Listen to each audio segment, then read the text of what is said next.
Hello, Faith Leader, and welcome to Breaktime. Today we are in Psalm 9:17. Now, there are some verses I just want to skip over, but because I'm just led to continue to dive into every verse, what's David thinking? I want to say Paul. What's David thinking?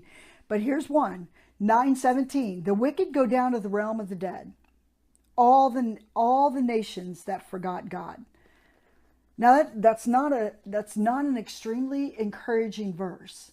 Although to know that the wicked have thoughts that are dark. And so when we think of death, we think of darkness. We think of complete absence of God. And it's not that God forgot them and that God still doesn't want to reach them.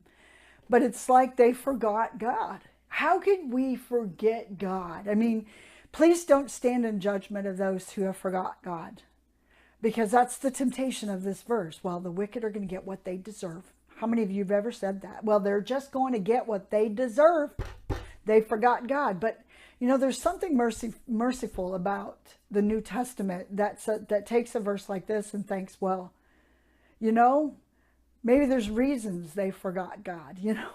Mercy reaches in and interrupts people's lives in such a compassionate way that, man, if they forgot God, God awakened the nation, awakened them. It was Ezekiel that would look over and he saw the dead bones. He saw the nation that was dead, right? He saw the bones lying there. And then he heard the word from the Lord that the Lord would breathe in and he could see tendons and ligaments being sewn back on to where life was being brought back to the nation and the Spirit of God was being breathed in and the people were awakened and they remembered God and they fought as a nation that was remembering God. Can't we be those same people? Can't we be those people that remember that we're going to remember God?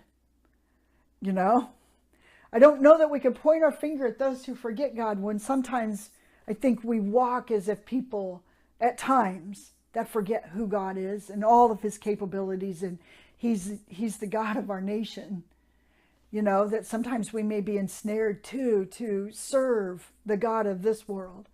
So let's remember this wonderful Ezekiel passage that let's pray together. When you listen to this, let's pray together that God will breathe in again to the nation.